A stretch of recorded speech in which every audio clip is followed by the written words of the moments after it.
Welcome, everybody. Thank you for coming. My name is Margaret Eichler, and I'm the president of Scientists for the Right to Know. We put this event together with the Faculty Association of the University of Toronto, the Graduate Students Union of the University of Toronto, and the Faculty Association of York University.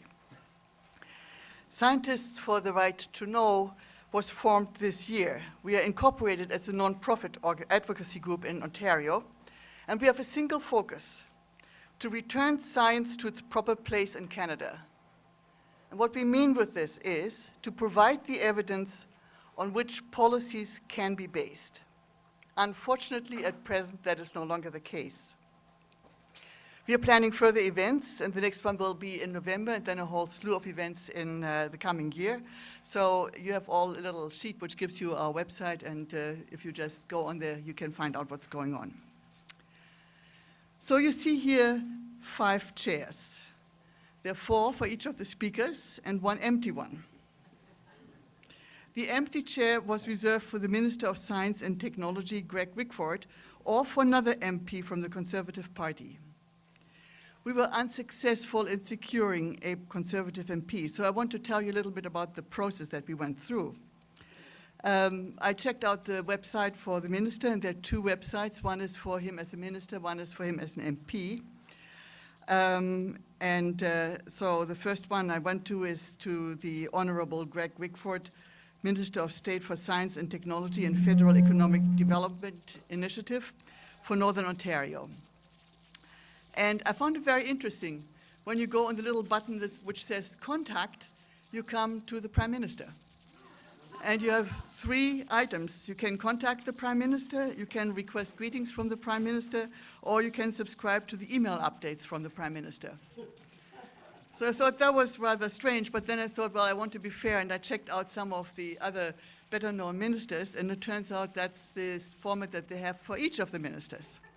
And each of the case where each of them have 2 entries, one as a minister, one as a MP, and as a minister, you're always referred to the Prime Minister. There is no way to contact the minister that I found on the minister's website. You have to go to the MP. So when I went to his MP's website, you have to go down.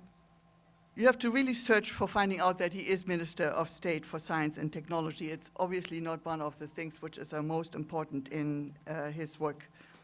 We had invited him to come, or if it was not possible, to suggest another MP. I never did receive an acknowledgement or talk with anybody until this morning, when I received a phone call from his office which said, well, they were very sorry, but the minister couldn't come, and they had a time conflict. And so I think what we should do is ask him for a time and a date of his own choosing, and then have a debate with him at a time when it's really convenient for him. So watch out for that. We have a stellar cast of speakers, but our moderator and keynote speaker, Chris Turner, is going to introduce them. So I just want to introduce our first speaker, Chris Turner. He's an award-winning journalist and a sought-after speaker and the author of a number of highly successful books, the latest being The War on Science, Muzzled Scientists and Willful, Blindness in Stephen Harper's Canada. And after the thing, you can buy a book if you want to. It's at the end. So we are very happy to have you all here. You'll be welcomed, the other speakers, by Chris, and thank you all for coming. It's going to be exciting. Chris, please.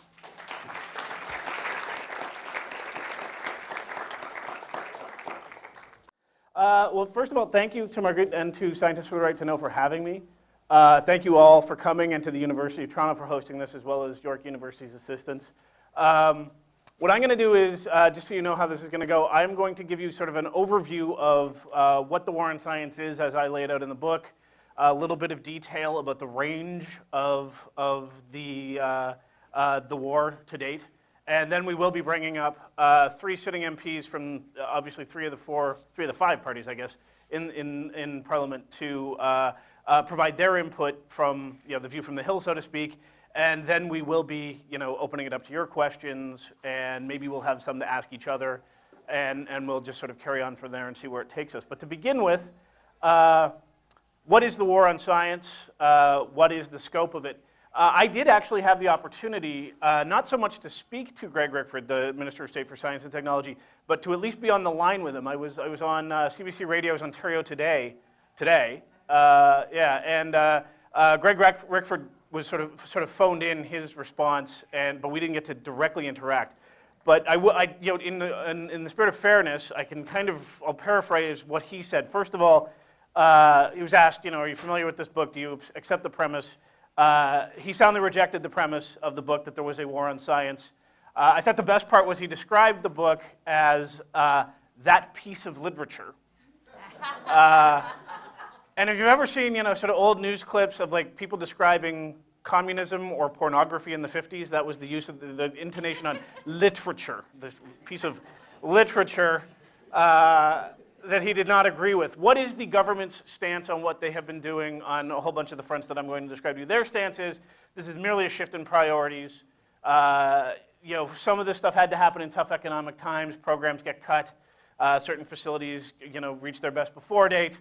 One of the things that inevitably either Greg Rickford or anyone asked about this in the government will do is unleash a litany of statistics about how many media requests they get and how many they honor, how much money they are spending on science and research and technology, and so on and so forth. And the argument they will make is that Canadians really only care about the economy. Everything else is sort of a subsidiary, secondary interest. And so what they are doing is repurposing the government on every front to support industry and drive that economy and create jobs. And if that means that esoteric research stations fall out of favor and organizations like the National Research Council are repurposed to basically try and be, as the head of the National Research Council has described it, a concierge to industry, well, that's simply what Canadians want. So there is your government line. And now I guess I will sort of rebut that by telling you what I believe this war on science really is. I think it's this government's true agenda. I think it is Stephen Harper's truest agenda. This is something we've speculated on as Canadians in the media, on the Hill, and beyond for 7 years now. What is the true aim of this government? There were a lot of discussion early on. Perhaps this is some sort of hidden prairie social populism, social conservatism that would eventually sort of spring out of the box. That hasn't come to pass. There have been various others. My argument is that actually it's quite a transparent agenda. It has just been very, very carefully cloaked by operating in little bits and pieces here and there, almost never actually stating what the true agenda is, which is to dismantle the government's great traditions of scientific research and environmental stewardship, which we were world leaders in both fields until recently, in the name of economic prosperity, and in particular in the name of resource development. And I would argue that the clearest enunciation of this agenda has never been in a throne speech, never been in anything the Prime Minister's actually said aloud, but was Bill C-38, the omnibus budget bill in early 2012, which rewrote countless pieces of environmental legislation inside a budget document, slashed and burned its way through a century of environmental stewardship in a budget document, and fundamentally rewrote things like the Fisheries Act, the Navigable Waters Protection Act, et cetera, et cetera. And actually, the government in areas was very clear about what they were getting at. They didn't so much, it's kind of like how, if you want to talk to the Prime Minister as a journalist, follow him abroad. He will talk directly to the press and take questions when he's outside of Canada. He does it very, very infrequently and in highly controlled circumstance inside Canada. His spokesperson in Washington, Christopher Plunkett, right at the time of the omnibus budget bill, speaking to the Washington Post, very, very clearly enunciated what I believe is the essence of this true Harper agenda. The idea is simple and straightforward: to make Canada the most attractive country in the world for resource investment and development, and enhance our world-class protection of the environment today for future generations of Canadians. And the priority sequence there is very, very critical. The first piece of that sentence is the true agenda, which is resource development as fast as possible, as lucratively as possible, and with as little obstacle as possible.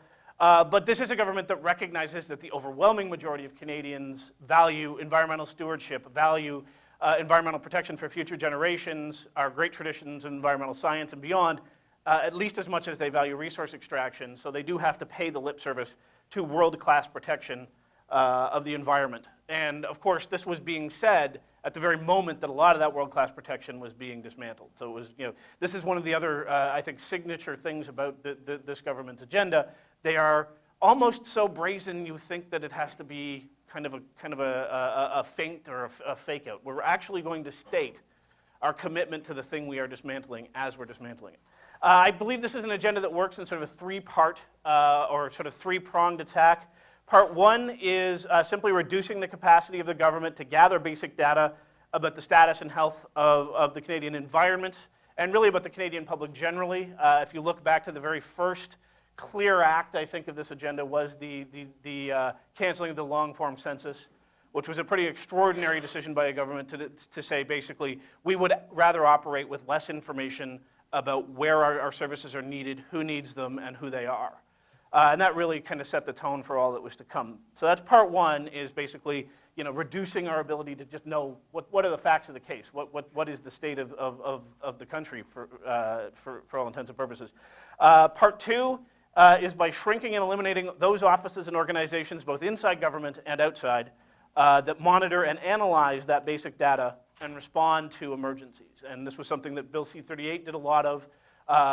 In terms of reducing the interior capacity of the government, there was also a pretty extraordinary attack leading up to that bill on environmental NGOs particularly.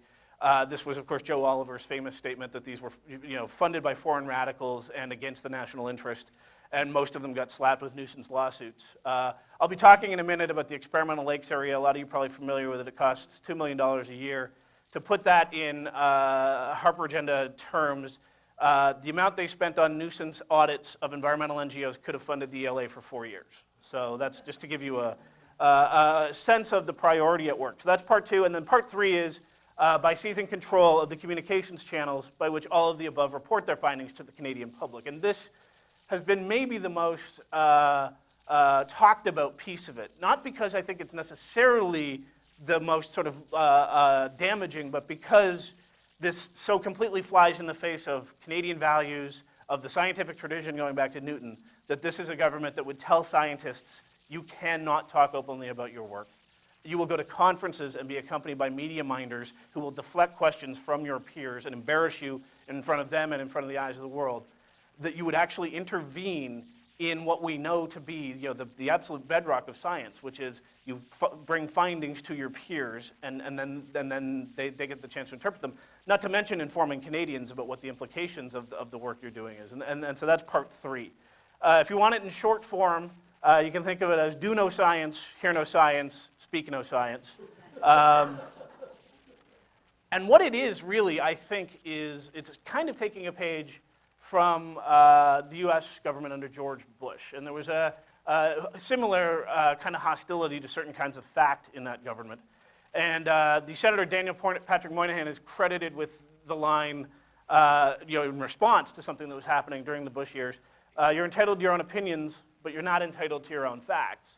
And that really is the sort of bedrock of the scientific method of the Enlightenment in general, is that there are ways we basically figure out the truth of the case, the facts of the world, all these sorts of things. And then we've developed the scientific method to evaluate them, to basically evolve them. But you're not allowed to just pretend that the whole procedure itself is false. And I think this is a government, in fact, that is waging war on certain kinds of inconvenient fact. And to give you a slight, just taste for those of you in the room who haven't been keeping up, this is by no means exhaustive. If I give you an exhaustive list of what we've lost in the scientific and environmental realm in the last few years, we'd be here all night. But just to sort of run through the greatest hits, so to speak, in almost mafia terms. The long-form census I already mentioned. Canada backed out of the Kyoto Accord. We decided not to join in on the UN's Vienna Declaration on HIV/AIDS, which was a call for evidence-based drug policy. We backed out. We're the only country in the UN to back out of the UN Convention to Combat Desertification. The Office of the National Science Advisor is gone. The Canadian Foundation for Climate and Atmospheric Science is gone. National Roundtable on the Environment and the Economy is, of course, eliminated. The Fisheries Act was rewritten, leaving species at risk, unprotected. The majority of species at risk now unprotected. The Navigable Waters Protection Act reduced the number of protected waters in Canada from millions to less than 100 in a single swipe of a pen on one particular line in Bill C-38. The Department of Fisheries Habitat Management Program has been slashed way back. 7 of 11 fisheries libraries across the country closed. National Aboriginal Health Organization's gone. The Canadian Women's Health Network is gone. Parks Canada had to close down or vastly reduce services in a number of parks this winter due to lack of staffing and lack of funds. And on and on and on. And as I mentioned, the National Research Council, after almost 100 years of incredible work, is now to be understood best as a concierge to industry. In fact, Greg Rickford's predecessor, Gary Goodyear, I think, had the best line about that. He said he wanted it to be a 1-800 we have a solution to your business problem organization, which is poor grammar and even poorer understanding of how innovation works. Some of the great stuff that the NRC has done over the years was not because they got a phone call from some Canadian business saying, hey, we need this huge new breakthrough. That's just not how science works, and it's certainly not how technological innovation works. By the way, any number of these, and I keep meaning to really do the math, because maybe all of them could be funded by the $113 million plus that this government has spent to plant in all of your heads the phrase economic action plan. Just those economic action plan ads, $113 million worth of them since 2009, could fund any number of these, maybe all of them. So this really isn't about money. It isn't about austerity in difficult economic times. It's about priorities and about a government that I believe is openly hostile to certain kinds of science and certain kinds of inconvenient fact. I also don't think it's a particularly grandiose ideology. In the process of researching this book, I talked to a number of government scientists, a number of people who are former government scientists. One gentleman in particular who works at the National Research Council had my favorite summation of what it's like to work as a scientist in Stephen Harper's Canada. He said it's like working for a small-town hardware merchant, and I thought that sort of nailed it. Someone who's not willing to invest in anything if it's not going to pay off in the next 6 months. It's not actually a big, grand ideological struggle so much as a very, very narrow, mean idea of what prosperity should be. And by the way, it is a fundamental break with Canada's past. This is probably not news to a lot of you, but you don't really have to go back that far. For example, the last Conservative government, the Mulroney government, was a fundamentally different kind of organization and kind of administration when it came to these kinds of science. And to give you an example of this, John Stone was one of the former scientists I spoke to. He used to run Environment Canada's climate modeling group, and he had been part of some of the earliest discussions around climate change in the late 1980s under Brian Mulroney, and talked about the incredible spirit of openness. It's kind of amazing when you think about it, that on climate change, which is the defining issue of the 21st century, we were way ahead under Brian Mulroney 25 years ago than we are today under Stephen Harper. This was John Stone describing one of the first big international climate conferences in Geneva in 1990. And he was explaining to me, the delegation, the Canadian delegation, included members of all 3 major parties. The understanding was we will all sit together and figure out what Canada should be doing about this. The way he described it, there's a direct quote, it was mixed and it was very open. I remember sitting around the big table at our embassy in Geneva where the meeting was held, and these members of parliament from different parties quite openly discussing Canadian positions and things like this. Nowadays at these framework conventions, they're very tightly controlled and nobody from other parties is invited. And in fact, we've now seen the incredible spectacle of a government almost afraid to say the words climate change. Didn't appear in the throne speech. Shortly before the throne speech, our environment minister was asked about a conference she'd been at and kind of stopped in mid-word. She said, climate, and then switched to more Harper agenda-friendly language and described it as an environment minister's conference that she had been at. I wouldn't want to read too much in the tea leaves, but it certainly looked like someone who had been instructed that part of her portfolio was not to say those 2 words together out loud. And that is where we find ourselves on one of the most important scientific fields of study that there is in the 21st century. And basically there's a wager involved here, which is that if the economic action plan ads are glossy enough and we plant that phrase out there often enough, if we demonstrate to you that things are actually pretty good economically, could be a lot worse. Have you looked at Greece lately? The US is kind of a mess. Have you heard? That you won't notice what's actually happening, or you won't care. And if that agenda succeeds, I think the result is a greatly diminished country, a country increasingly afraid of open-ended questions, afraid of speculative science, addicted to that very shallow and brittle prosperity, and more than anything, completely out of step with all of our traditional allies on the 21st century's defining issue of climate change. There's probably no single issue, I would argue, in the whole vast array of activities that this government has undertaken in the last 7 years where we have more markedly abandoned our own sort of democratic traditions, our international traditions, than on climate change, where we have gone from being seen widely as in the lead, or at the very least strongly supportive, to a complete pariah in most rooms on that subject. With that, I think I would like to hand the floor over to our guest speakers, or to our other guest speakers. We will begin. What I'll do is introduce each one, they'll speak, and then I'll come up and introduce the next. So we're going to begin with Kennedy Stuart. He is the Member of Parliament for Burnaby Douglas in British Columbia. He's with the New Democratic Party, originally from Halifax and Wolfville, so a Nova Scotian. My family's also in that part of the world, so Antigonish is where we're from, so yeah. If only I had an X-ring, that would be the secret handshake. And prior to entering government, he was a professor at the School of Public Policy at Simon Fraser University. So obviously, familiar not just in government terms, but in academic terms with what public policy is for and how it is formulated. And now, of course, sits with the official opposition and attempts to keep track of what has happened to public policy under Stephen Harper. And with that, I will hand the floor over to Kennedy Stuart.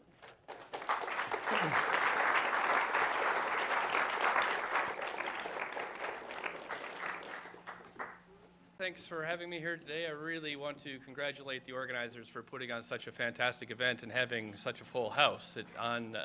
Debating with my colleagues here, I think we agree on a lot of things, but too bad the Conservatives didn't show today. But probably one of the most important topics that we're going to deal with in the House and in Canada over the coming decades. And I really appreciate Chris's opening remarks because it put a lot of things in perspective. But one thing that I want to focus on as well is that, of course, this is an attack on the environmental sciences, the biologists and all the folks that work in the environmental sciences that I talk to. They're the ones who are getting hit the hardest. However, other groups are being affected by this. So when you wipe out the long-form census, and half of your municipalities don't have census data, all of a sudden business starts noticing. Business starts saying, wait a second, it all sounded good when my libertarian values came through and I didn't have to sign, I didn't have to fill out the census forms, but all of a sudden I can't decide where to put my Starbucks. So it is an environmental battle, but it also is, all this work is going to have a devastating impact on our economy, and that is something that we have to very much focus on. So 20 years in a university, I feel comfortable in a lecture hall, but I can't help myself and bring PowerPoint. So I did hand out slides. I did hand out little bits of paper with PowerPoint slides on it, but there will be no tests, I promise. So of course, you're very familiar with this gentleman, the great Jack Layton, who was very inspirational to me. I was very fortunate to sit 3 seats behind Jack in the House of Commons when I was first elected. And a phrase that that stuck with me is no opposition without proposition. No, we can stand up and rail against the beast, but we should have some suggestions as to how to fix things. So these 7 short slides, I'm going to outline what I think, in my position as official opposition critic for science and technology, that we should be doing. And oh, by the way, greetings from Tom Mulcair, who is glad you're all here this evening too. So opposition, the 2 things I want to talk about are a detailed look at the shifts in spending, the cuts and shifts in S&T funding. So we got a good overview of what we lost in terms of institutions, but it's important, I think, to put facts to a bit of the anecdotal evidence as well, and that's part of the battle in the House is to dispel this idea that the Conservatives have spent $9 billion new dollars on science and technology, which is simply not true. The second is, again, what Chris alluded to, is the poison culture that we're starting to develop here in Canada. And if you are a scientist or work with scientists, you're going to see that the culture is starting to be poisoned here. And that is disastrous for a community that requires cooperation in order to function. In terms of proposition, talk to you about a little bit of the work we've been doing in the House in terms of our funding commitments, what we're dedicated to as a party, and again, motions to support scientific integrity. So, this is why I brought slides, because I think this graph is important and worth watching, worth looking at. What we have here is a tracking of spending and personnel in the federal government that works on S&T, or the spending on S&T from 2006 until current 2013. So the dark line at the top, the solid line, shows that this shows how much money the government has spent on science and technology since they came to power in 2006. Now, the trick is with this is I've actually adjusted this for inflation. The number you get from the government is never adjusted for inflation. So their numbers are always inflated. When you adjust for inflation, though, which is a proper, I got called on this in the House of Commons. When I asked them if they adjusted for inflation, they go, oh, that's some trickery. I'm like, no, that's a standard practice when you're looking at spending over a long period of time. So if we adjust for 2007 dollars, you'll see that in 2006, the government was spending about $10 billion on science and technology. It ramped up during the recession, and coincidentally, through when we had a census, or whatever the thing was, it hit about $11.5 billion, but then the cutting began. And you can see that as we get to 2013, we're actually at a level that's lower. We're at $9.2 billion now, which is actually a 7% cut. So that government spending on science and technology has dropped by 7% since 2006. And this is from StatsCan. You can see my website there if you want my sources. I didn't put footnotes in, but that's what's happened. They've gone in and they've cut 7% from science and technology funding. You can see the little dotted line as well. That's personnel. In 2006, there were 36,000 scientists and researchers working for the federal government and government departments and agencies.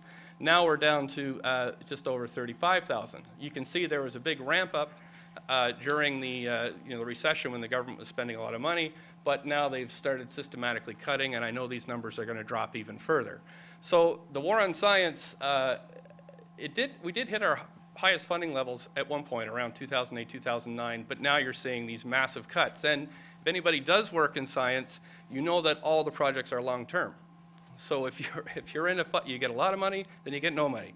And it just disrupts everything. So experimental lakes is a great idea. You can't, you have a 20, 25-year project, you can't lose some money in the middle and then come back to it, or it destroys it.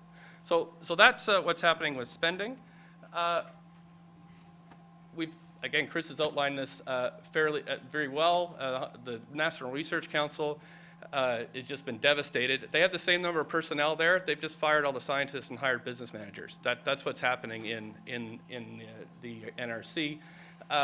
The grants that are coming to the granting councils, 100% of new funding for the granting councils in the 2013 budget was research partnerships with industry. So if you don't have a research partner, you don't get money. And that's the shift that's occurring. Is not only there less money, it's actually shifting over to business subsidies. Finally, again, another NSERC, we got a 1,000% increase in these engaged grants that you have to have an industry partner. So you got, the important point here is that there's a reduction, but a shift. And that's the result of the policies. New York Times has told us about poisoning the culture and what's happened here. And when the opposition is blabbing away about a poison culture, nobody notices, but when the New York Times, The Economist, BBC, Guardian, Nature magazine all start saying you got a poison culture, and by the way, as international scientists, we're not going to come and work with you anymore because we don't want to sign non-disclosure agreements, your culture is hurting, and it's being deliberately hurt. And again, I won't read it all, but it's a devastating quote from the world's most important newspaper. Okay, so solution one. We take this seriously. We know that, resource extraction is important for Canada, but the knowledge economy for the future growth of our country is more important. And we passed a motion at our convention, our policy convention, that reads as follows. The key is we've made a commitment that no other party in the country has made, is to move our spending on research and development in line with what other countries spend. You can see the graph at the bottom. Right now, Canada is spending 1.7% of our GDP on research and development. That's a traditional level. We've never really been above 2%, but you can see what our competitors are spending. So you wonder why Korea has Samsung. Let's see, that country was devastated after the war there. They had no natural resources, they had no energy, and all of a sudden, Korea has Samsung and all kinds of tech industry. They spend 3.7% of their GDP on research and development, double what we're spending. The government there is committed to spending 5% coming up. If you go through OECD countries, it's way more than what we're spending, but if you go to developing countries, it's way, way more. And what's going to happen? Scientists are smart and they can figure out where to go, right? So if the number of my colleagues, for example, that have gone to Singapore to study because there's actually resources there is astounding. And I asked the minister, is there a brain drain in this country? He said, oh no, there's a brain gain. I said, how do you know? He said, well, anecdotal. There's no tracking of this stuff, but we know if you talk to scientists, as my colleagues have done, they're leaving.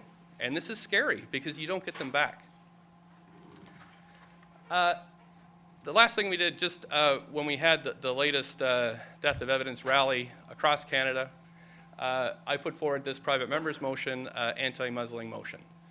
And people say, well, it's a motion, what's that matter? Well, the government could put this in at any time. Where I got this language from is when I took a trip to the US in the spring and I visited with President Obama's top science advisors.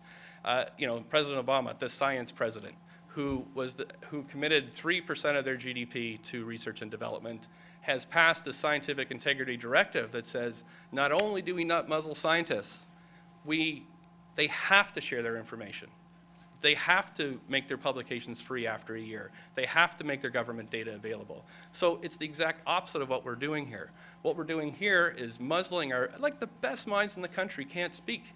That they're not just talking, okay, it's interfering with the oil sands development perhaps, but it's on everything.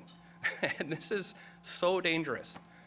So the motion we put forward, and again, that's why I handed it out because it's very long to read, is that we not only have to go back to where we were, we have to get somewhere else. And that is investing in this endeavor, which is knowledge. So I guess what I'll leave you with is this. When I was doing my PhD at the London School of Economics, my first year I had a professor come to me and say, there's only one decision you have to make in your life. Are you going to be a change agent or not? Are you going to change things or are you just going to have a nice life? That's the only question you ever have to ask yourself. And it's a tough one because if you dedicate yourself to changing things, all of a sudden you actually have to go do something. So I would just leave you with that question. I would leave you with that question yourself. It's all good to know this stuff, but if you don't say you want to change it, then it's not going to change. So I'd implore you to get involved. I mean, political parties, nasty arenas for sure. All of them have their ups and downs. But if people don't engage with parties, if people don't get engaged in elections, this is going to keep going. And we can't afford it as a society. So I'll leave it there. Thank you very much for your time this evening.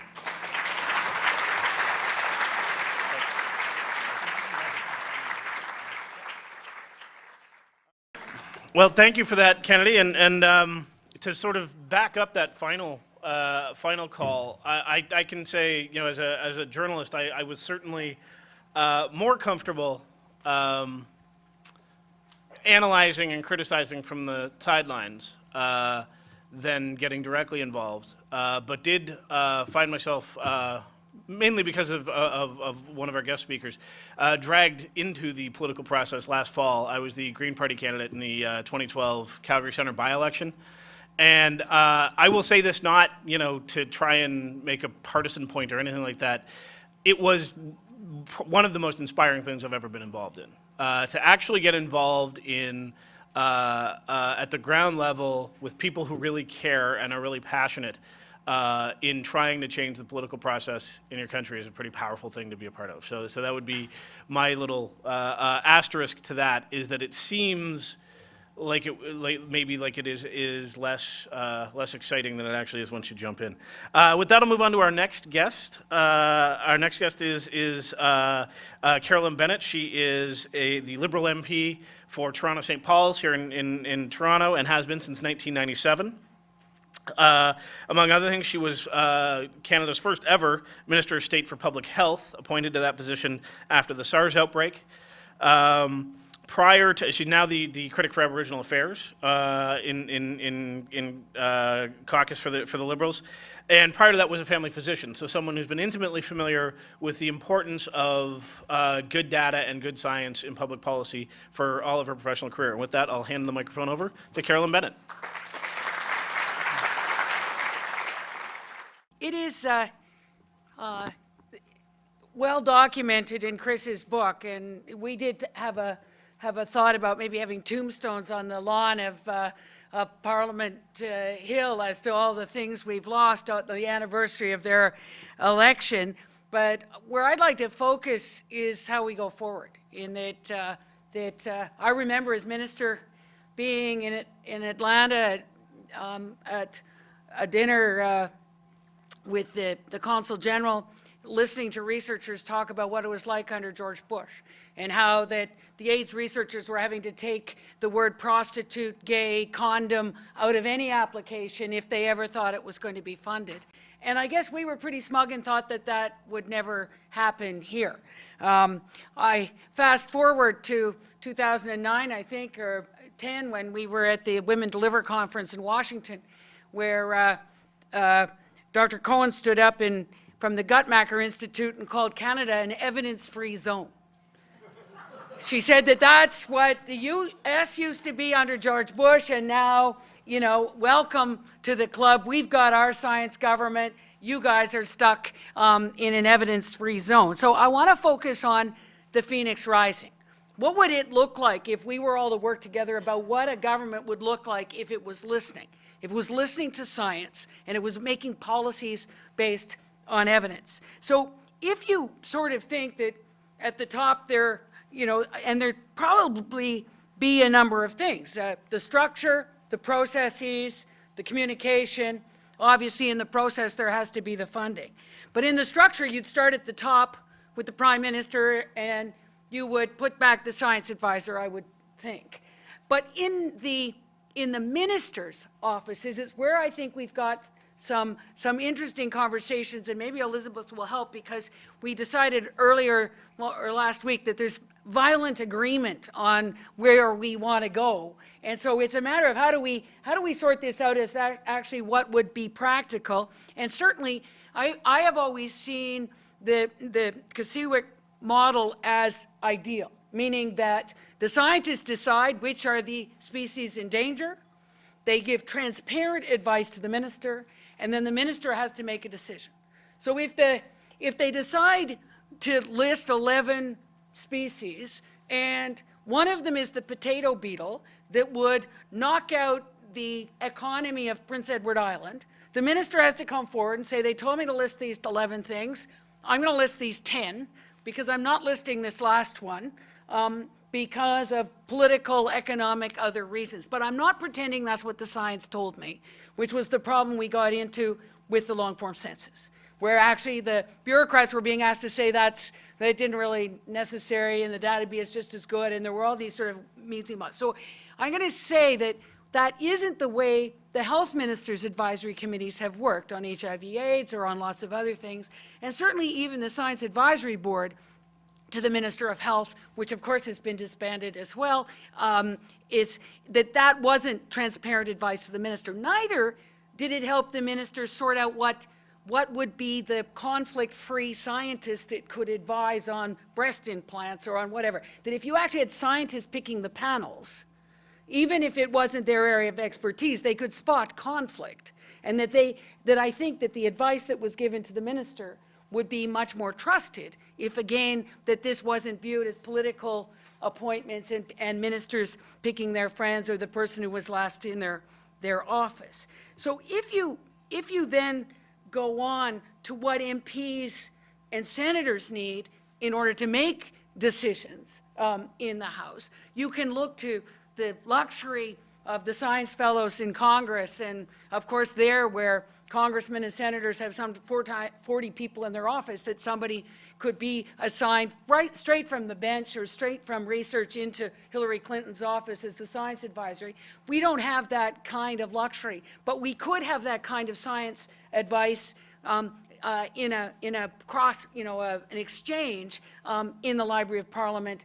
But when Yves Morin and I were co-chaired the Library of Parliament Committee, we felt that even those scientists would need sabbaticals, they need to be able to go to conferences, they need to be able to stay up to date, and that those are the kinds of things that I think that all of us together could decide, what would this really look like in the future? Then we also, I think, have to look at the public servants and how we keep them up to date as they exist within the departments. And so at the National Microbiology Lab, there's no question that Frank Plummer has cross appointments to his university, gets CIHR grants. He is always engaging. I'd always thought that in my little job of putting the public back into public health, I would have loved to have had that kind of science coming from Carleton, from the experts on citizen engagement and on that kind of social science research at all. I would have loved to have had cross appointments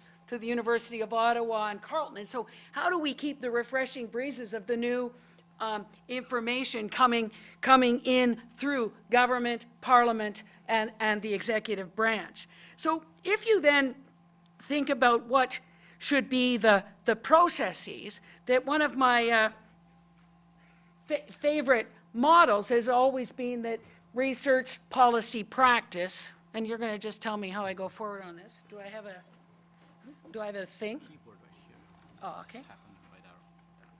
So if in order to get from research to policy, you need some sort of knowledge translation, we've got to be much better at that. If we actually really want folic acid in the flour to prevent spina bifida, Canadians actually should be wondering why that hasn't happened, seeing the research has been there forever.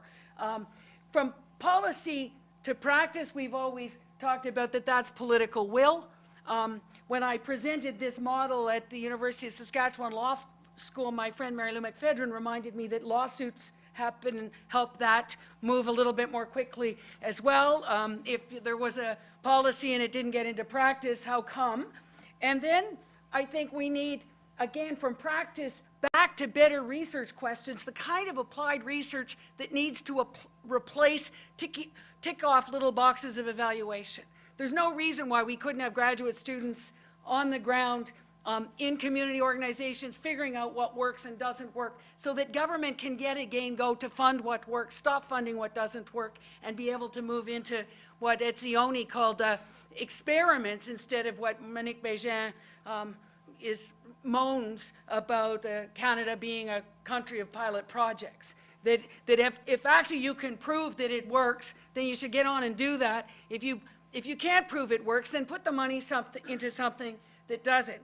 My favorite thing, of course, is this whole thing. If you embed this in engaged citizens, in knowledgeable citizens, then the whole virtuous cycle will move much more quickly. The citizens will be saying, how come there's this research and you haven't got a policy? How come there's a policy that's not in practice? And how come we aren't measuring whether this works or not in terms of a real way of going about it? And so that is sort of where I go in terms of how we do this well.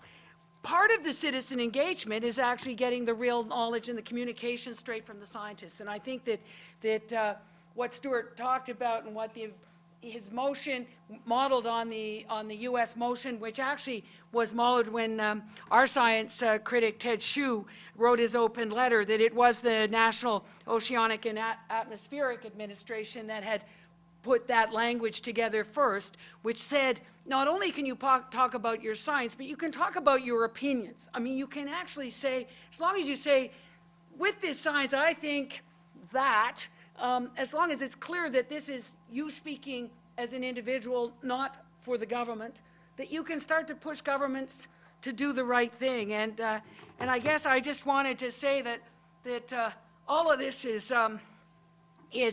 needs your help. This is only with a partnership where you help us. That when you see a media panel that is not balanced, if we are still discussing whether climate change exists instead of what we want to do about it, that isn't a balanced panel. And if I could teach one word, it would be meta-analysis. If there are 99 studies showing X and one study showing Y, why do we still have to have panels that have people with X and Y on the panel? That is the waste of time, and that when you actually see, and you have to help us with this, the 60 Minutes show that it's the same scientists on there and back fighting against secondhand smoke who are now fighting against climate change, the same guys, then your community has to speak out and say, why do we care what those guys think? The fact that they have a couple of letters after their name and seem to have managed an appointment somewhere with 3 box tops or something, that it's not okay that we allow the deniers that privilege of quoting people who are not peer-reviewed, who have no standing in your community, and that we need to be able to get on with it. So I guess I just think that I think it was 2 years ago at the Gairdner Awards where Sidney Brenner said, science is the best tool available to man to solve human problems. And I just have to say that I was so thrilled 2 weeks ago at the Henry Friesen Award, where Dr. Feinberg from the Institute of Medicine actually went on about his 3 things, which would be healthcare to all of those who need it, prevention, including social science, and then research to actually get there. And so we do commit sociology. There are things that we need to know in terms of how our society works, and so in the granular of my job of the Minister of State for Public Health, that if you just think of groups that work for government that don't ever talk to one another, is actually InfoWay laying the tracks that the Canadian Institute of Health Information can get the information such that CIHR can do the research, such that the Public Health Agency of Canada can apply it, that we need a much more robust approach of whole of government solutions, such that we can no longer operate in these silos and not have the scientists in interdisciplinary ways, where the way universities have organized themselves is that's one of the best ways to go. We need no less for government. So thank you very much.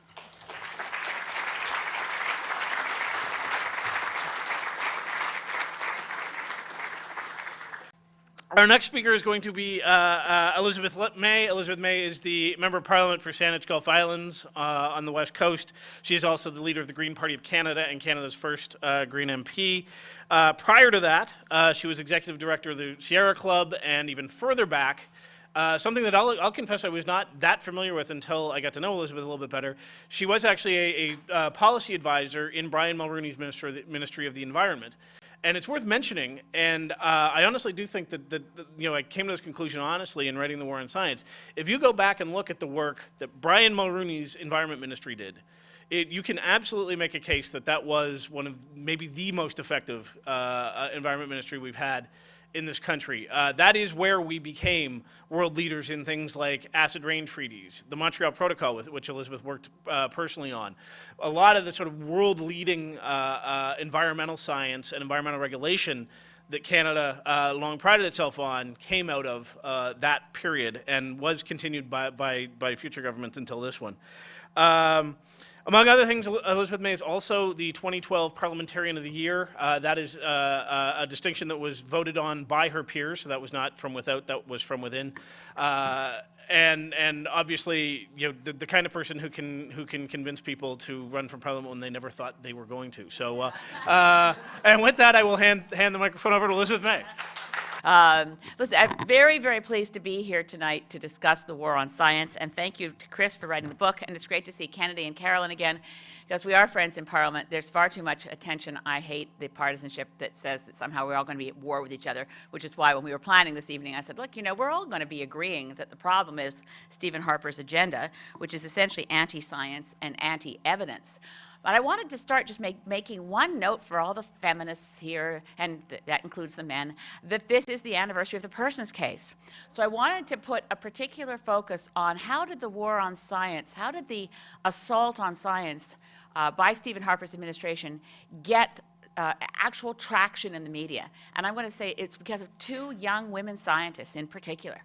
Diane Orahel, who put her own PhD thesis work on hold in order to go to bat and fight for the experimental lakes area. I mean, really, I just want to underscore this because the overwhelming impact for tonight could be that you feel just discouraged. But Diane Orahel decided, she was working with David Schindler, she's doing research, I think mostly in nanoparticles, and it was a real personal sacrifice to do it, but she went to bat and kept working with all of us as parliamentarians across party lines who wanted to defend the experimental lakes area, and really kept it in the news. I wish there'd been a young woman scientist like Diane to fight for Pearl, because we know much less about the shuttering of Pearl. I'll talk about it in a minute.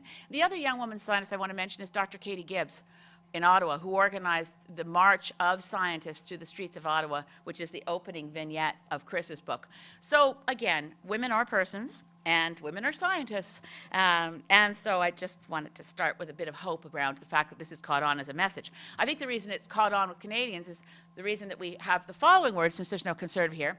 We have the speech from the throne. With this is exciting news, so you don't have to worry. Here we go, quote, "Our government's leadership in science and technology," okay, that sounds good.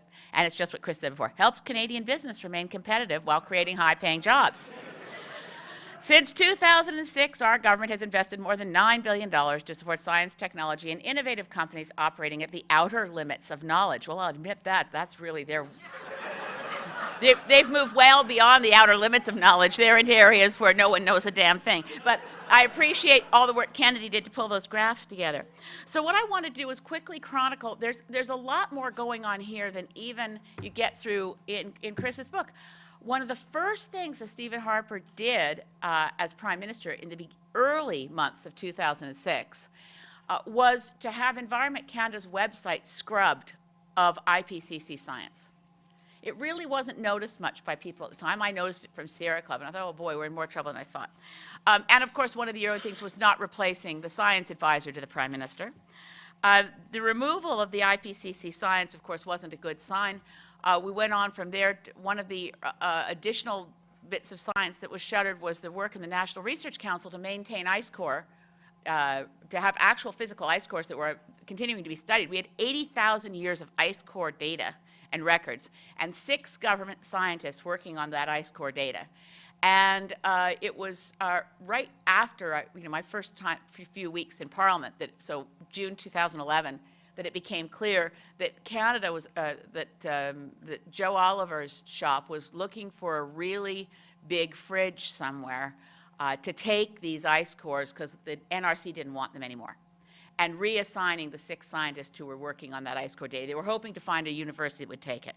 The Polar Environmental Arctic Research Lab, Canada is in the world the closest research lab to the North Pole. It's on Eureka, on Ellesmere Island.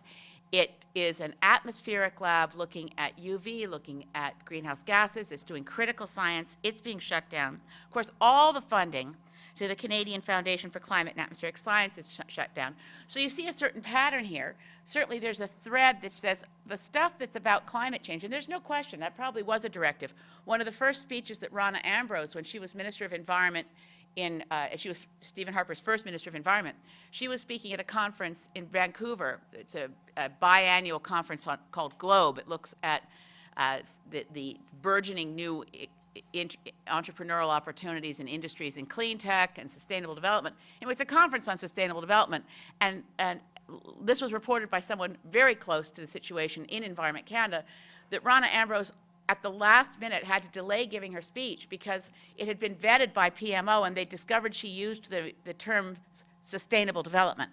The term sustainable development is verboten within Harper's message control, so that's no surprise there.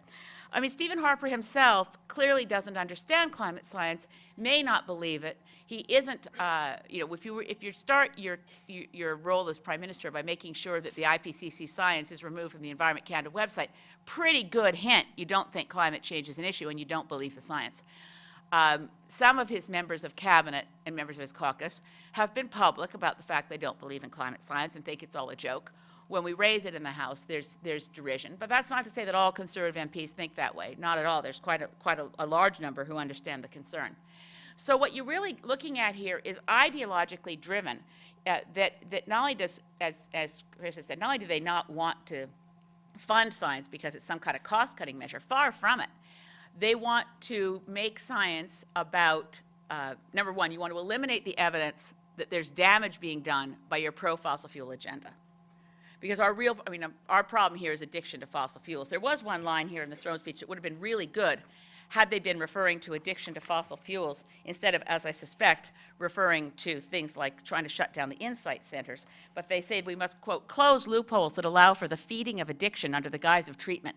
Now that would be a great sentence if it was about our addiction to fossil fuels instead of, again, an evidence-free approach to getting rid of what the empirical evidence shows works really well, which is centers such as insight. So what we're really coming down to is a couple things that I wanted to add to the picture of this government, which is essentially, and all of us are part of the government, so it's really this administration. I correct myself all the time because it's ubiquitous these days to refer to the Stephen Harper government. I really want to assure you there is no such thing. There's the Government of Canada, there's the Parliament of Canada, and there's Stephen Harper's administration. And he is driving us to have the worst reputation of any modern industrialized country as I said, deliberately embracing ignorance. It's almost like, it's heresy to pursue real science if it runs counter to the state religion, and the state religion appears to be worship of oil, so it's a lot like Galileo. If you're found a scientific heretic, your work must be suppressed. Now, what they will do in the next election, and this is where the numbers matter, and I can just see it coming, they actually throw money at things that sound like the things they've cut, right? So when they said we don't have money for the experimental lakes area, which of course is doing the fundamental science, 58 freshwater lakes that allow whole lake research. It's how David Schindler was able to figure out exactly how fast lakes would acidify.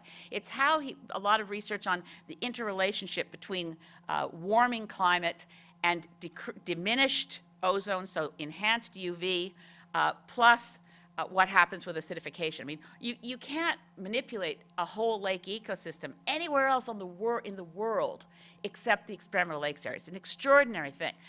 Today's article by Diane Arhel, I think it was in the Toronto Star that I saw it, talked about the fact that even though the Ontario government and the International Institute for Sustainable Development are trying to rescue the ELA so they can do research, the federal government's withdrawal means that you can't manipulate those lakes legally because under various statutes we still have a rule that you can't add material that's deleterious to fish in waters in which fish live. We've eliminated protection of fish habitat, mind you, but this part still exists. So without federal engagement in that, the science can't happen, even though the area is being protected to allow science.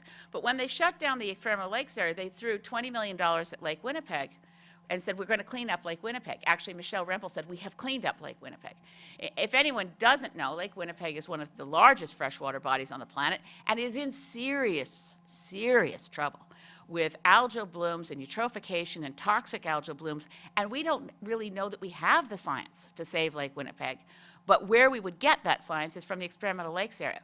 But for election purposes, they'll write a check and throw it at the conservative ridings in and around Lake Winnipeg and hope that helps. Peter Van Loan's riding includes part of Lake Simcoe. So Lake Simcoe, which doesn't have a single federal attachment to it, gets millions of dollars, but the Great Lakes gets very little.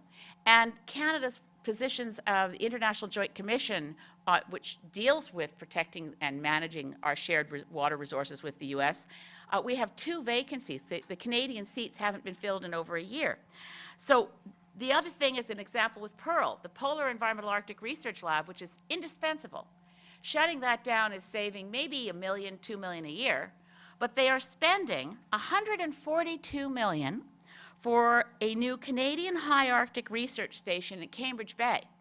That's going to be focusing on exploiting the Arctic for more mining, oil, and gas, and engaging First Nations and Inuit peoples with traditional knowledge in how you pursue the development of the Arctic. So I can just see in any future leaders debate, and I sure hope I'm in it, but we're going to be ending up with saying you shut down, you've attacked science, and they're going to say, far from it. We've announced $142 million for the new High Arctic Research Station in Cambridge Bay. They throw money at things that sound like the other things, and you really have to pay a lot of attention to see exactly how much money is being wasted. They're spending $78 million this year alone on what they call, it's in several different departments, DFO, Environment Canada, it's called the Northern Gateway Project. It's a government project to do research and to do the preparatory work, such as enhanced meteorological information, for the Enbridge Northern Gateway Project. But, so there's science being done. The best way to explain it, I suppose, is to go back to the budget 2012, where it was made very clear, and this isn't in the omnibus bills, this was actually in the budget. It said government science will be from here, the focus will be, and here's a quote, business-led and industry-relevant, which is a declaration of war on any real science. Real science comes from, and I don't need to tell people here, from freeing the intellectual pursuits of people who are asking fundamental questions that don't start with, how do I make money out of this idea? If you're trying to figure out how do I make a better widget, you're not likely to invent anything exciting, new, or further uncover what's happening in the world around us. So I could go on and on about other scientific areas of cutting, but I wanted to say that the most dangerous thing that we see happening is that we've moved from public policy based on the gathering of evidence, whether it's in criminal law, whether it's in social issues and the growing gap between the rich and the poor, the suppression of evidence everywhere. Oh, and by the way, that's another cost. In order to suppress the evidence, Chris mentioned the minders, that's the only area of federal employees that have gone up. There's a 15% increase in civil servants at the federal level described as information officers. It's an Orwellian term. It means the people responsible for making sure no one gets the information. Information officers are up by 15%.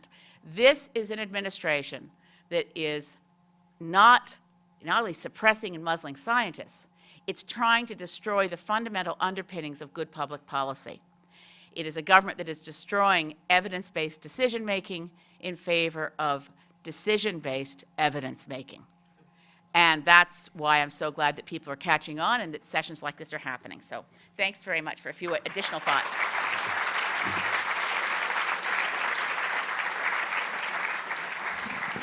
The civil service, by its nature, serves the government. The civil service has never had provisions to allow for anything like full academic freedom. This is so the line of argument goes.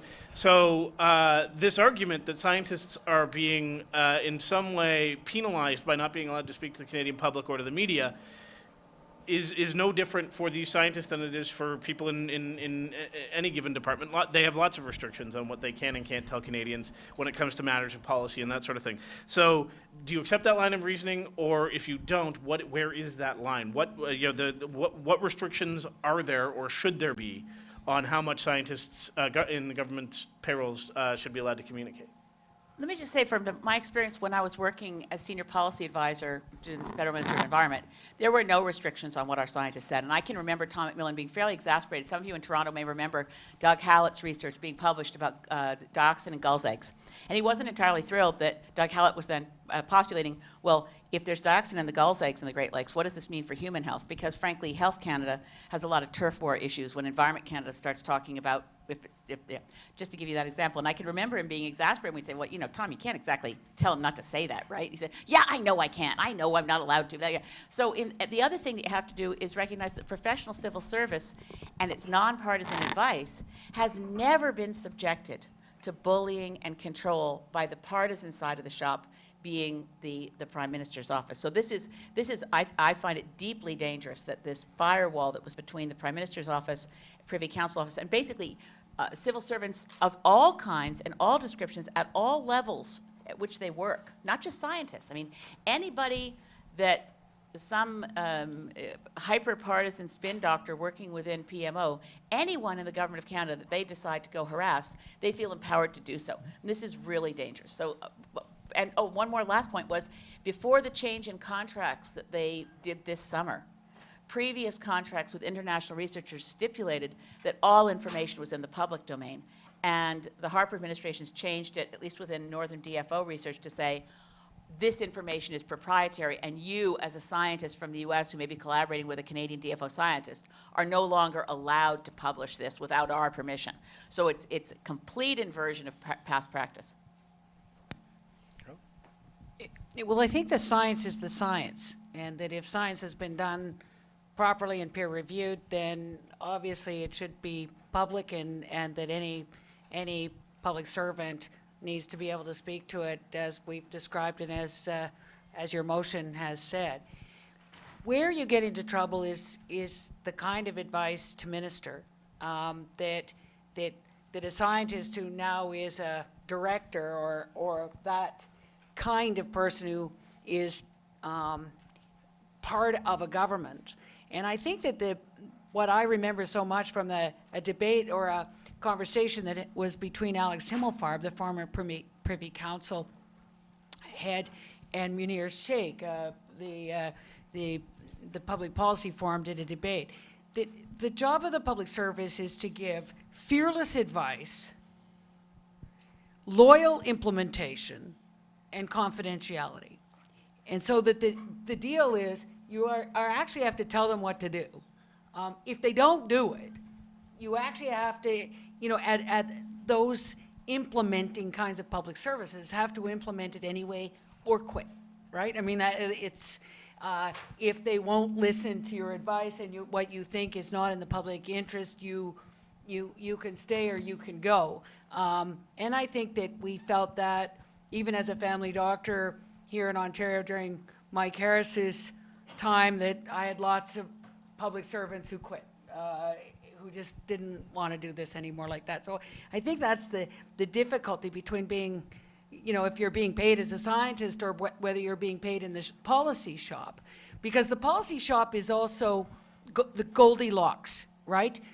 Minister, this is the porridge that's too hot, this is the porridge that's too cold, this is the porridge that's just right. Sometimes those aren't the only three choices. And and you as minister have to go back and say, isn't there something colder than that? Or isn't there something hotter than that? Like, if there were 10 things, which 3 did they pick to show me?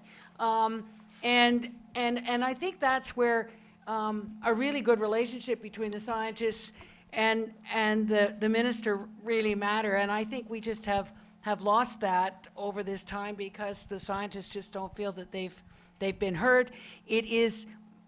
It's policy-based evidence instead of evidence-based policy, and the government's already decided what it wants to do, and is literally asking the public servants to go and find me a piece of evidence that'll back up what I want to do, which is what they did on Insight. They didn't like the research that showed it was saving lives, so they asked the RCMP to go and get another little study done that might show that neighborhood safety or something else that would give them at least a little fig leaf to cover what they were going to do anyway. Yeah, so it sounds like the government now is asking, potential Nobel Prize winners to write bad undergraduate papers. I think that's kind of where we're getting to. And I think that's a problem because as scientists, right, you ask a question, you gather some data, you see if it's true or not, or you try to dispel the null hypothesis, and then you report your findings. And then what you always comment on, of course, is your method, right? That's what scientists talk about. It's all about the method, it's never about the data. So you comment on the method, and that's what scientists do. And then they get the question, what should we do about this? And then the scientist goes, oh, that's not what I'm supposed to talk about. And most governments work that way, is that they have lots of great researchers in the departments. They look at the facts, they try to say, what's the truth? Because that's the job of a scientist, is to speak truth to power. But then it's over to the policymakers to make the decisions, and that's a very common boundary in all governments. But as all of us here have said, we're having an unprecedented attack on what we have taken as a fundamental more for 150 years, and so I don't think returning to what we did before is enough. I do think the science advisor, I think, did a good job when they were there, but I think we need to move forward in that, and we need to entrench something in our governmental system that will tell us what the state of science is within government. And that person or a group of people has to be independent, and they'll also have to, and they will speak truth to power in Parliament. And that's, I think we need a new type of institution that is going to protect science, to speak for science, so we avoid what we have now. And unless we get there, this could happen again some other time. So again, borrowing from other countries, this is what they've been moving to, because science, they realize, is so important for their economy, their environment. It's not just a trinket or a you know, a casual pastime anymore. It's essential for all life on the planet. Maybe just give an example that maybe people could help me with. When we were implementing the Naylor report after SARS, the advice we got was that it would be better if the chief public health officer for Canada would report to the minister. You know, after a few skirmishes with this government, the province of Ontario decided to have the chief public health officer report to Parliament.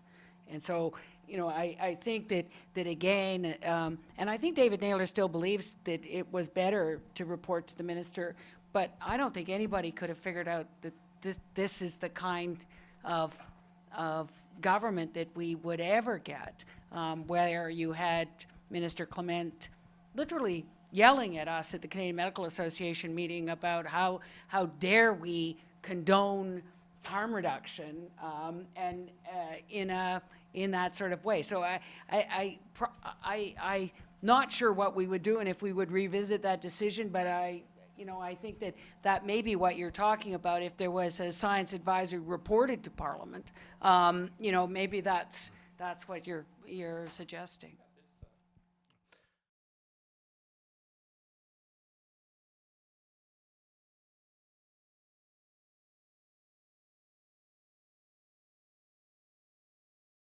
Haven't you already noticed that it is? I'm worried. I mean, I'm serious. If you're looking for climate change information, none of the major national media in this country, number one, we were talking about this the other night at Do the Math, right? The 350.org events that happened before Copenhagen, Canada had the most demonstrations for 350.org of any country on earth. 500 different events took place across Canada. I think it was 500, more than any other country. And there was no coverage in the Globe and Mail, there was no coverage on CBC, there was no coverage on so on and so forth. When the world hit 400, global atmosphere hit 400 parts per million a few months ago, there were front page stories in the Washington Post, the New York Times, Le Monde, Guardian, around the world. You could look at the various news media. There wasn't any mention of it on CBC or CTV, or because there's a self-censoring to stay within the frame of what Stephen Harper considers relevant, and climate science isn't considered relevant. And by the way, they're going upstream. They're not just now muzzling scientists. They're also demanding that, for instance, within DFO at least, that a fisheries scientist who wants to go for external funding for their research has to get pre-approval from the next person up the pecking order in their department to be allowed to apply. So it's not enough to muzzle the scientists once the work is done and published in Nature, as was the case for Christine Moore on Vancouver Island in her work on fish farms. It's get at it earlier than that. You have to get permission to do the research, permission to apply for the funding, and contracts that control information from government-funded research so that it becomes proprietary. This is the opposite. This is one of the reasons why government science has always been so valuable, is that it's in the public domain. It's not supposed to be proprietary. It's supposed to be shared, public, credible, and independent. I think that the CBC has been warned to be careful because their funding is determined on an annual basis by the government, not in 5-year stable, predictable funding, but in an annual basis. And unlike the BBC, which is per unit of television or bought, you know, there's a stable, predictable thing that's not at the whim of government. So you see them, various CBC, I was supposed to be on about the speech from the throne Wednesday morning. Because a Conservative wouldn't come on, they canceled the panel. They didn't do that in Ottawa, but it is again, you can only say so many times we couldn't get a Conservative to come on, and then eventually it starts to look like you've skewed. So I'm very worried that even some of the print media, and Elizabeth may have more luck than I do, but I know when I was trying to write the 10-point plan on isotopes, that we couldn't get it printed in any of the papers because they just decide they're not going to take anything from MPs anymore. Because if they do, they will hear from PMO the next morning. And it will be bullying, because it's the 724 365 campaign. They are treating the media as though it's during an election, as though it's during a writ, that they deserve, they will phone up and demand equal time, just as though it was during the writ period. And so eventually the media just can't be bothered anymore taking this abuse on a daily basis if they've written something that isn't particularly flattering. And that's where I think we're seeing, it's sort of winding down and being quite worrying. I'm just waiting for the Enbridge ads on CBC Radio 2. That'll be the highlight of my week, I'm sure, being on the West Coast. I think we all know what the problem is here, and I'm going to propose a solution, is that we're not going to win it by talking to each other. I can talk to all the NEP folks I want to go, this war on science is really bad. And it's like, yeah. But who we have to talk to are the Conservatives. You have to go find a Conservative friend, being fans of science, and explain to them what's happening and why it's bad. And that's what we have to do. We have to win over the Conservatives. And as, and I don't know how many Conservatives are in the room here today, but I'm talking to you. Let's work together to go win over the Conservatives, and that's what the Conservatives listen to, are votes. Just actually say just a titch. The people who actually voted for the Conservative platform or Conservative candidates in their own riding, we all know is 39% of the 60% of the people who voted. It is important to talk to everybody, but one of the most important messages is to people who care about these issues, who've decided they don't care about voting, they're not interested in politics, or if the largest voting bloc in 2011, the largest voting bloc, if it had been, could have formed government and been a majority government, and it would have been the stay-at-home party. But that's during elections. I'm talking pre-election. What we have to do now, tomorrow, tonight, go home and think, who do I know that's a Conservative? You're in Ontario, lots of Conservatives here. Go talk to some voters, right? Just go talk to them and then get them to call their MP. It's pretty simple, and it is a direct action that you can take. And when I did say change agent, here we go. Here's the challenge. Are you a change agent? If you are, get a Conservative friend to call their MP. And that's easy. You can feel good and go to sleep. And I think over this next little time, we have to work on the Conservative MPs themselves. I think that they have to be feeling pretty guilty about the way they've just been rubber stamping things. And that's not really why any of us go to Ottawa.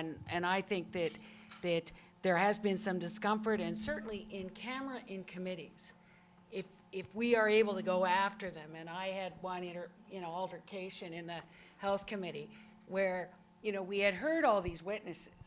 They were about to gut the report to take out everything the witnesses had said. I said, there were only 3 hearings. Anybody who cares about this file can read what you were told. For you not to even put it in the part of the report that says what we heard, then you can put whatever recommendations you want, but please do not fool around with what we heard, because you will look like fools. And one of the Conservative MPs looked at me and said, well, you should want me to look like a fool. And I said, actually, that's not why I'm here. I'm actually here to solve the problem that these 3 hearings were about. And so that's where the partisanship is just so disturbing, that these were grown-up people who decided to go and do this important thing of public life. And they've been persuaded that they're just so, yes, sir, 3 bags full, sir. And I think that's where we need to go after the Conservative MPs and say, we know you can do better. And all the MPs and all the parties who are told how to vote every single time on every single vote. We need to break down partisanship and control of MPs by all the parties on really good people. Well, we'll move to the next question. I will just say one thing as sort of a note of maybe moderation or caution. Having worked as a journalist way longer than I was ever a politician and continuing to work as a journalist, I will tell you, in addition to whether or not there is sort of a false equivalency thing and whether this PMO is particularly bullying toward journalists, the mainstream media as a whole is extraordinarily poor at communicating science. Probably always has been. You used to have science beat reporters, but they're the first ones to get cut. You used to have environment reporters, they're the first ones who got cut. So we're in a room full of, I think, a lot of professional scientists, and you are certainly in your capacity as working scientists allowed to, approach media and say, that you would like to take to the op-ed page or write a letter to the editor or anything else. And I will point that out, that some of what might be perceived as bias toward this government's agenda is simply, and certainly you see this on climate change, which is the one I've covered the closest, is simply, in a sense, almost plugged on ignorance on the part of the media. They are extraordinarily poor at communicating things like the difference between what a scientist means by uncertainty and what the general public means by uncertainty on something like climate change. What debate is within a scientific community and what we think of as debate, which is sort of mudflinging in the House of Commons and that sort of thing. So just as a note of caution, it's not all that there is, the hidden hand of Stephen Harper. Some of it is just that the media institutionally is really bad at some of this.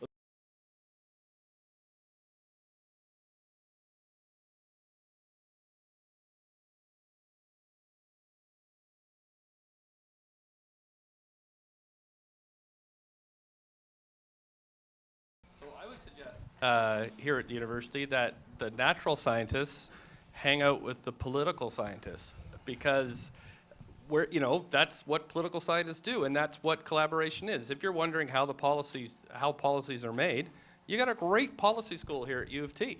Have a debate about policy science. And I do think that's where you're going to crack this nut, is to use our intellect and to discuss it that way. In terms of protecting scientists, the integrity motion that I put up there is actually something I tabled in the House of Commons. The government can pick it up, look through it. It was brought in, the majority of what I borrowed from the Americans was brought in specifically to protect government scientists so they didn't have to go through another George Bush era. Now and that's what we have to do. As parliamentarians, we have to realize that these folks need to speak up, and no matter how uncomfortable we get, it's important to get those facts. So again, we're saying what we've done. We had our national convention pass this commitment of GDP, and then we've had this motion and a number of other motions that the government could pick up at any time that we can all support. And actually, Ted Chu said right away, we love that integrity motion.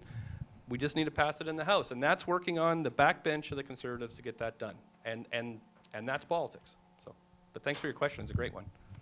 No, and I think your motion is really important, and that, it is where we can, get it passed across party lines by working on the backbench or bringing it in as soon as we get a new government in the 2015, hopefully, that we'll get that done.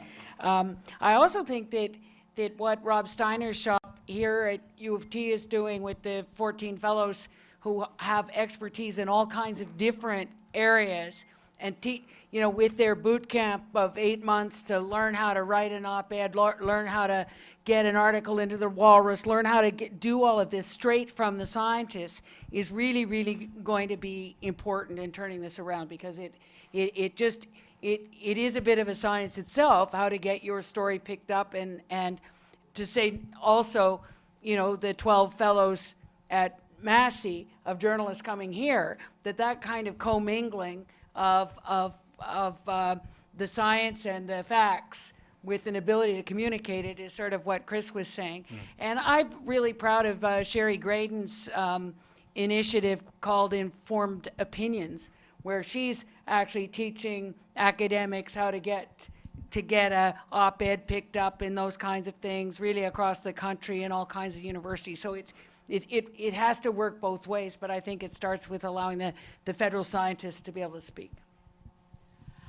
I think at the federal level, restoring independent, professional civil service advice, which is, as Carolyn said, those words from Munir Sheikh. And if you didn't know, Munir Sheikh, who was the Deputy Minister of Statistics Canada, who had to quit at the point that his minister, Tony Clement, lied about the fact that nobody had warned him not to kill the long-form census. Very brave man. There have been quite a few heroes of standing up for doing the right thing against political directive. But to be fearless, to provide good advice, and to be prepared to live with whatever consequences of a decision made by the partisan side has to be rebuilt from the ground up, which means we're not going to solve federal science and restoring the ability of federal scientists to do their work unencumbered by fear or oppression unless we go right to the head of the problem. And the head of the problem, regardless of what government it's been a steadily increasing problem, and I would say under Stephen Harper, a galloping problem of the complete perversion of Canadian democracy by making the Prime Minister's office the all-controlling center of all decisions, making ministers mere talking heads for their particular area of authority for which they exercise no authority, and making MPs a bunch of ciphers for the backroom boys and their parties. If we're going to fix this, it has to be really fundamental, and we need commitments from Tom Mulcair and Justin Trudeau that they will disassemble the Prime Minister's office, start with at least a 50% cut, remove the requirement for the leader's signature on the nomination papers of candidates, restore Westminster parliamentary democracy, that Parliament is supreme and the Prime Minister is just one, well, basically first among equals, but not the Emperor. This is going to take a lot of work, because as much as I prefer Tom or Justin to Stephen, I don't want any of them to be king. I want to have a democracy back.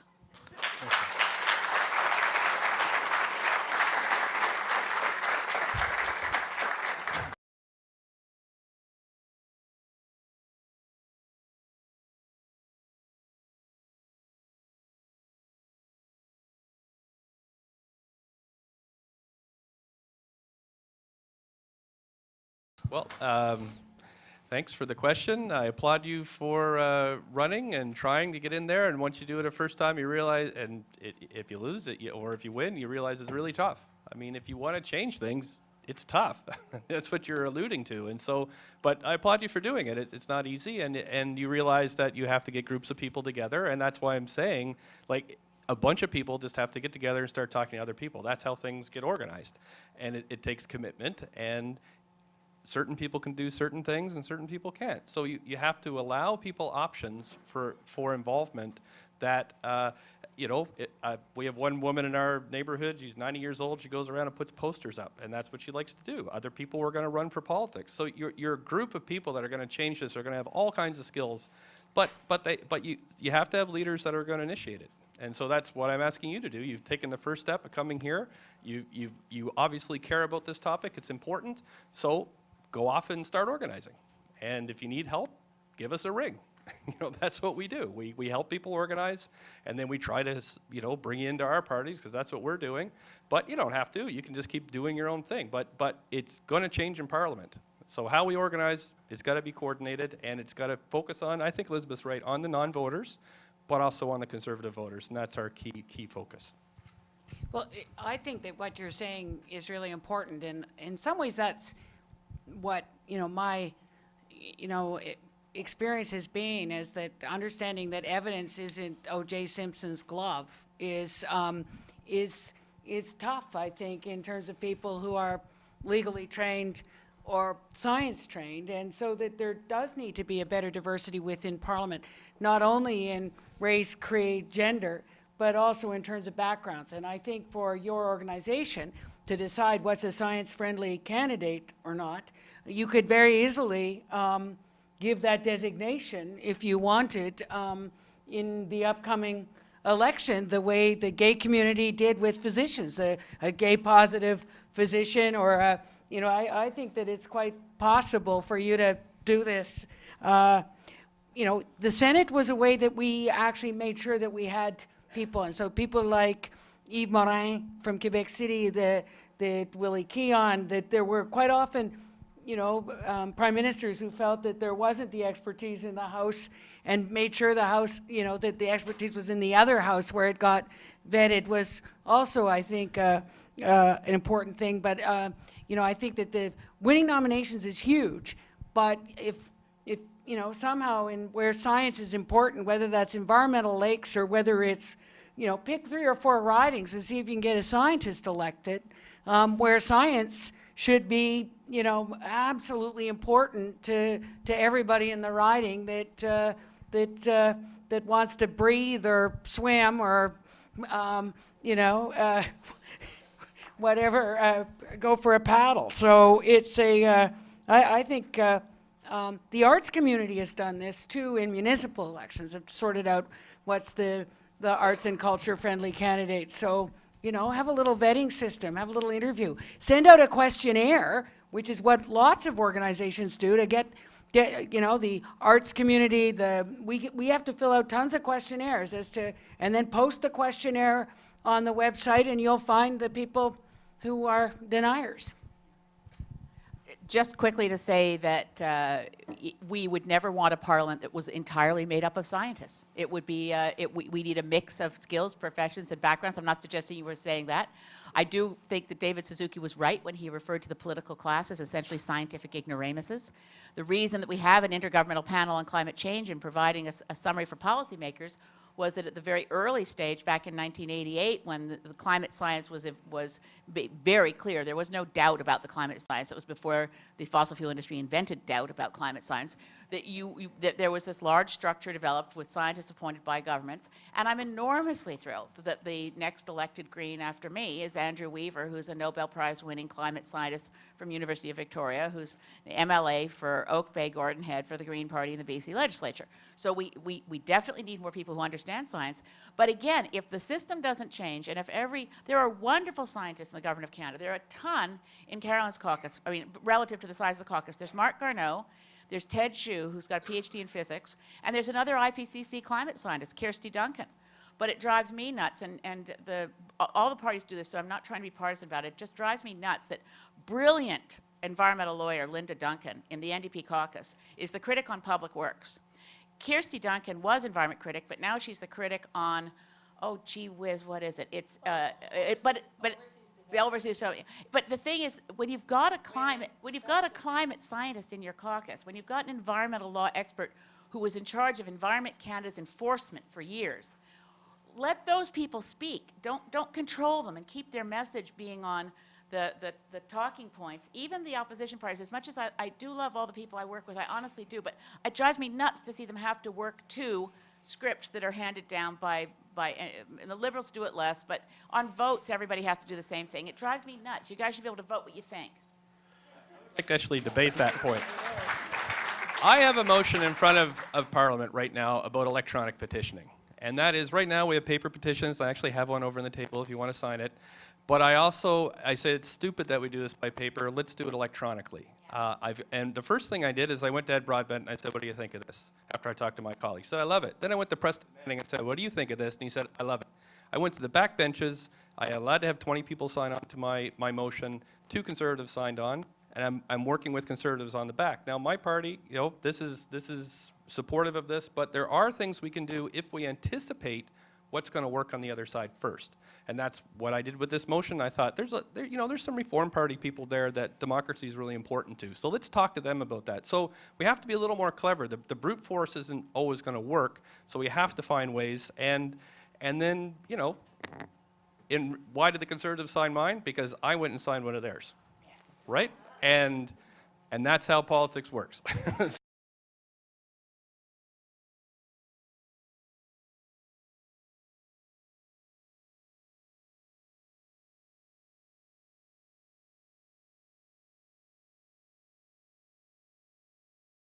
I can give you a quick example from a committee. The Conservatives cut research and development tax credit, brutally cut it. And I was on a committee where we were discussing this, and the VP of BlackBerry came in and said, and I asked him just as a passing thing, oh, how did that cut affect you? And he said, oh, it cut 1/3 of our government funding, and where are they now? But the Conservatives all on the other side went, what? You know, and so they're going to listen to their allies, and their allies there are a lot of business allies, so you have to talk to them in their language, which is the business language. And when the head of these companies come to them and say, I don't know where to put my business because you killed the census in these towns, they're going to start saying, oh, our allies are affected by this. So we talk a lot about the environment, and I'm glad we do. But what we're not talking so much is about how these things impact industry, and they're killing industry. I go and visit because that's the committee and that's my area. You go to these businesses and they're saying, you know, where's their science going? Pharmaceutical companies, half of their research comes from peer-reviewed papers, right? The pharmaceutical industry is going, why are you killing all these things? NRC produced 3% of all published papers in Canada. It's gone now.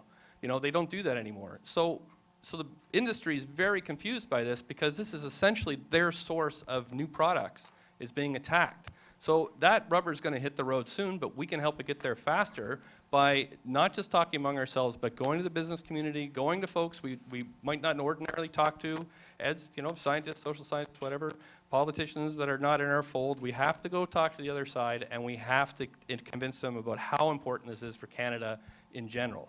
And I think that's it. So not only your conservative friend, but your conservative friend owns a business. When James and I was here, the special rapporteur on Indigenous people, he asked me the question, well, why isn't this government sort of working on these issues, or why don't they seem to care about it? And I sort of quoted Ursula Franklin and said, well, it's not really a government, it's an administration in campaign mode. But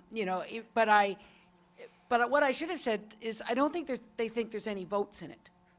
Is actually and that when you do this micro-targeting and the Susan Delacourt shopping for votes, the cynical stuff, that we have to show them that there are votes in some of these things. And certainly in some of the conservative ridings, there are votes in some of the things that we care about if we could mobilize those people to go and meet with the Conservative in their riding.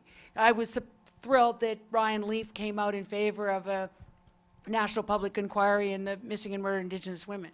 But that is one of the most organized, I don't know more chapters up there with the amazing Cherish Clark. Yukon. And for the Yukon. And he was feeling the heat there. And so I think that it is the businesses, it's the Rotary Club, it's the people who they think are their traditionally vote, and maybe we need seniors for science, because they know seniors vote and they want that vote back. So I think we've got to start a couple of movements as we go.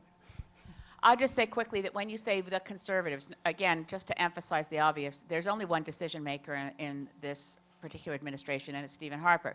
That doesn't mean that I discount the value of working with my colleagues on all sides of the House. One of the first things we did after the last election was to form an all-party climate caucus, and that's how I know that there are Conservative members of Parliament who understand the science and are very concerned. One of them happens to be not to be the Prime Minister. I can find no evidence that Stephen Harper has ever had a single scientific briefing on climate science from any of the scientists within the Government of Canada or any of those that I know are outside. I ask everybody, and I tend to know that community pretty well. So what we're really looking at is in terms of reaching people. I agree with everything that Carolyn and Kennedy have said. It's really important to reach out to people. A lot of them know that this is disturbing. A lot of them are concerned. They need to develop more backbone. They need more support. I urge people to write to the Edmonton Journal. Letters to the editor really are important. I'm going to underscore that point that Chris made earlier.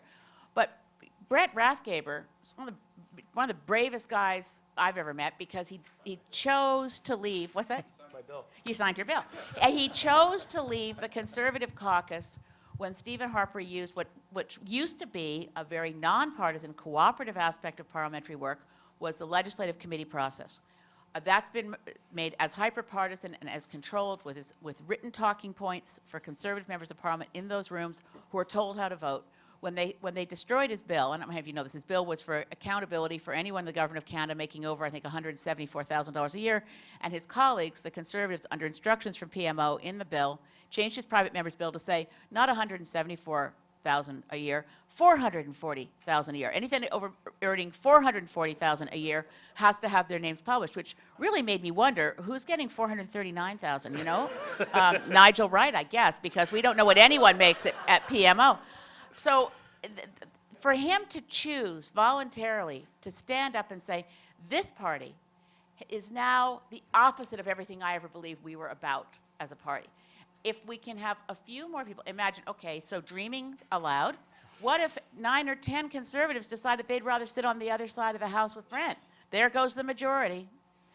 Think about it. We don't have to wait till 2015.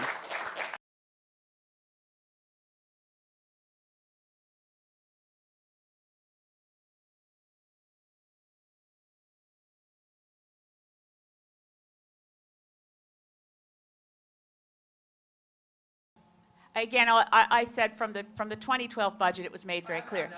Yeah. Oh, sorry. Well, I Okay, just want so to say, don't you think that attack on science is far too broad? outrageously broad? I agree, he should stop attacking all science. He's not. He's not attacking what I do. He's not attacking my science. The 2012 budget is very clear. It explicitly states that federal government science will be spent and dollars will be spent for projects that are, quote, business-led and industry-relevant, unquote, full quote. Now that means any fundamental research in any area of interest, whether related to the environment or pursuing frontiers of knowledge in any place, are out of fashion, and the evidence is suppressed, the empirical information on why mandatory minimums don't work, all of this is suppressed. It's not a joke to say that right now, it's a scandal that we're dealing with evidence-free decision-making. So you're saying all the research of all my colleagues in all these different sciences is going to be stopped? No, it's Will there no longer be physics research? federal. No, so let me address that. You use the title "The War on Science" for the book because the war on various aspects of science, particularly environmental science, but also including many other fields, that leads to a general culture of political damage to a long tradition of government science. People walk right by that on the bookshelf. So you make it really tight and clear. We are talking about a war on science. We are talking about particularly a war on evidence and data where it gets in the way of policy. As it turns out, that I can imagine. as it turns out, the single biggest piece of this government's policy that runs into problems with science is resource extraction against all evidence that it would be very, very bad That's for. not the same thing as a war on science, man. Well, now we're having a Sounds like- semantic debate. It sounds like you and- just want good PR. So Yeah. have you So tried let's go to Kennedy. Have you tried to do research at MRI lab lately? There's this little thing called the MRS grant that some of you may have got before. It's an operating grant, $35 million, cut. So I did this little survey of all the principal investigators saying, what are the impacts? I did it, scientists could be anonymous, so I had a 75% response rate, which is really high as social scientists, like, whoa. I found 8 institutions that are not related to the environment are gonna shut down, and a lot of them are health research based. Right, so the environment, and this is maybe a problem with the debate. It is very skewed to the environment, but that's where most of the attacks are. But there are a lot of other scientists who are getting hit, but not just scientists, librarians, historians, philosophers. You don't have a lot of philosophers in government, but you do have a lot of historians and archivists. And it is the grant. So, I had a friend at university was trying to study volcanoes, and he couldn't get a grant anymore. So they said, well, we'll give you a grant to study mining in northern BC, right? And he says, no, but I love volcanoes. That's what I'm halfway through my PhD, right? So this is the conversation we have to have. We have to get beyond the rhetoric, and we have to look at the facts, because that's what we're talking about. So I would say, look in your own field and ask folks around you, are they feeling any impacts? And if they're not, send me a note, because I like to find one field that hasn't been affected by this. Thanks.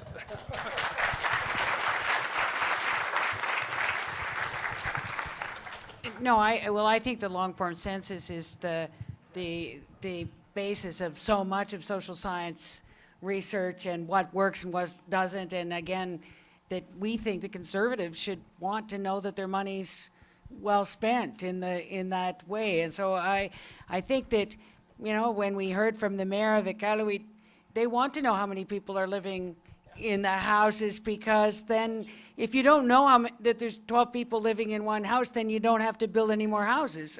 This is operating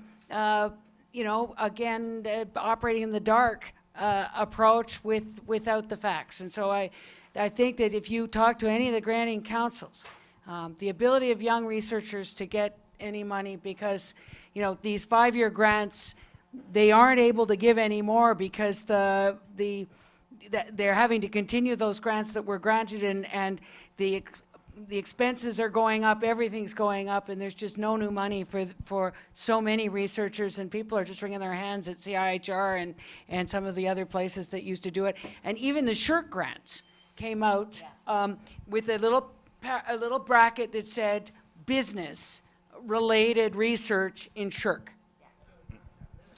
And as a final point, I would say the National Research Council does extraordinarily little in the way of environmental science. It does a whole range of things, but environmental science is not one of its big focuses. One big section in the book, I talk about the way this trickles down to the NRC.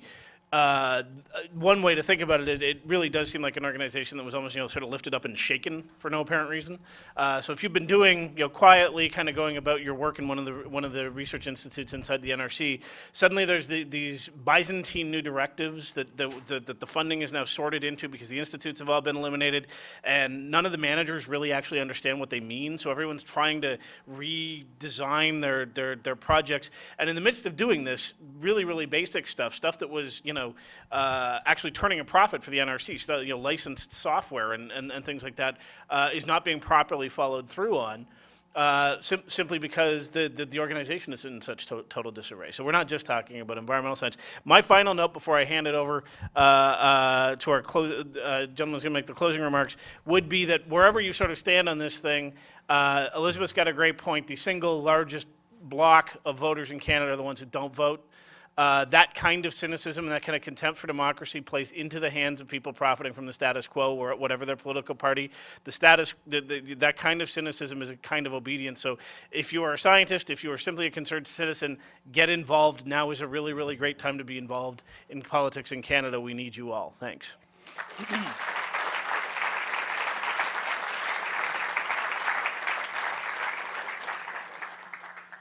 My name's Craig Herron. I'm the Vice President External of the York University Faculty Association, which is one of the co-sponsors of this event. I'm not an environmental scientist, I'm a historian. And I'm here because science actually extends, as someone just alluded to, its wide umbrella to include lots of us in the humanities and social sciences who have watched in dismay the attacks on Parks Canada, on the Canadian Museum of Civilization, on particularly Library and Archives Canada, which I could go on at great length about. I think the important thing about what has been happening through the creation of Scientists for the Right to Know is that we're bringing together some of these separate struggles that have gone on independently, and we can unite our voices across all of us who actually care from many different constituencies about evidence-based policy making in Canada and the threat to that is loosely called science, the threat to what is loosely called science. So I want to first of all thank our panel today. This has been extremely impressive and inspiring. I also want to encourage you to continue to be involved in this organization. There'll be another event in November. We had a great rally last month out in the sun to bring together some 300 or 400 people. Today, well over 100 people showed up late on a Friday afternoon in October, and that's remarkable. So I would encourage you to continue to show up. I encourage you to join. The ability, the contact is on the handout that was given. And as you're leaving, there are some folks that have nice gold boxes that would like to get donations because there are some ongoing costs, even if you're not a member. If you could drop a few shekels in the gold boxes, that would be deeply appreciated. And thank you all very much for coming. This has been a wonderful event, and we look forward to seeing you again at the next ones.